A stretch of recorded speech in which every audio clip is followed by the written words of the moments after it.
And I see what looks like Christ. Now, I'd already learned to penetrate the other side, and even have a few little quick two-ways with Christ. Very, very small, but still. But this time I went down and conscious of what me. Why would Christ want to communicate with me? And I lost the experience. But a couple months later, I did a painting of it, and when I do a painting, I get the inner meaning of things, and the words sure were right for the feeling to be from Christ. And the feeling, I updated it a few weeks ago, and that this civilization, this force, these beings, this phenomenon has come to the core of our earth and is radiating out to all the surfaces as these beings radiated out in every direction, the white light, for good. And that those of us that wish to be of the good, and I think I'd throw it ad-lib my own definition of that's being honest with yourself and others, as much as you can, as often as you can in the moment now. Get to stay on Earth, and the ones that want to do the old game of power control and learn their lessons elsewhere, in space, other planets, spaceships, whatever. But not here on Earth, because we get our new good civilization. And I appreciate that story may sound very hairy, but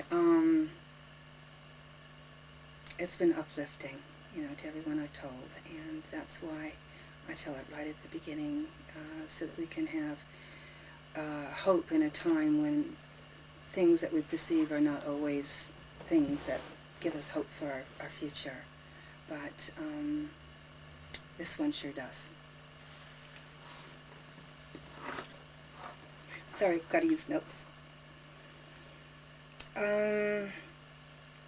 I tried since late '89 to find out what the truth was and what to do with it.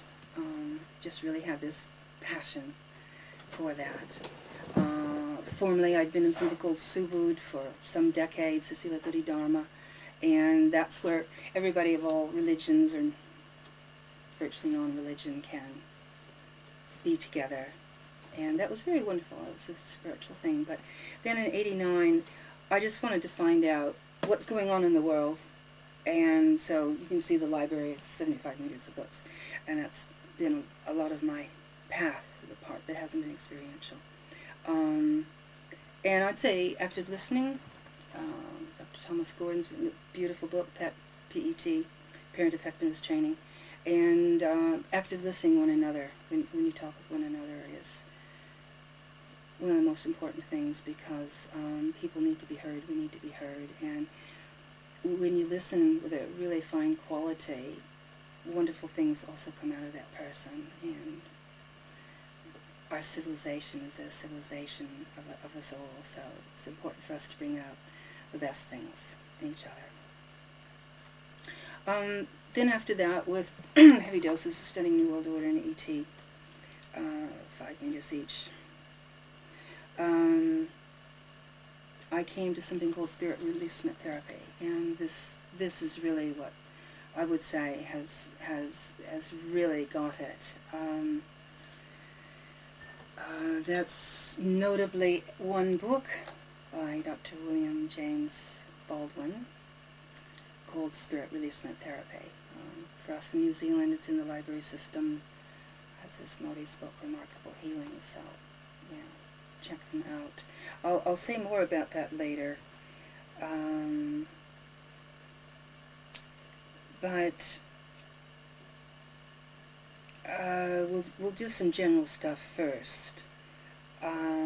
For those that want to find out about the truth, why we're here, what we're supposed to do here, how to do it, all this stuff, I don't think you're really going to get there unless you address spirituality, holistic health, alternative health, New World Order, extraterrestrials.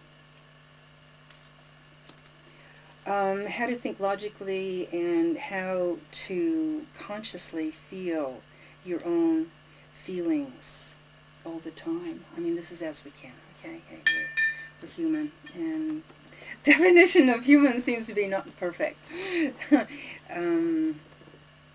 And that means back to front. For each of us, like feel how we feel. Hardly anybody is actually feeling how they feel much of the time, more or less all the time, more or less daily.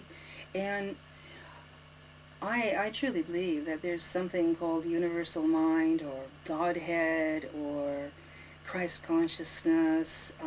There's so many different words for this. But there is a knowledge that we can access, whether it's called accessing it inside of ourselves, accessing it from far away from ourselves, that we can, with feeling, feel when a person is lying, when they're not lying, you know, whether they're intentionally, if they're just gobbledygooks, copying what they've heard on the radio, newspaper, their parents, or church, government, whatever. Its end game is feeling, is this the truth that I'm being confronted with, or is it not the truth? For instance, maybe it will be a couple times a year, I'll just go like goosebump everywhere, and get cold. And I've intuitionally believe that's my personal signal for something that's really, really is the truth. But with nuances, working with that, yeah, you're going to have to think. Logically, when you're doing your thinking, you know, is what I'm being told here, there, media, books, other people, you know, hold it together. Is this really going to be logical? Your new world order, globalism, ascertain if it's true or not, you know. Each person has to search for their own belief in things, and it requires a heck of a lot of thinking. Not many of us can just feel it straight out. And same with the ET stuff. I mean, geez, when you go off in your matrixes that they came in by Valdemar and Valerian, the military in the U.S. knew of 60 different ET races, and they all have their own agendas, you know, dark, white, and God knows what colors. And spirituality, what fits for you?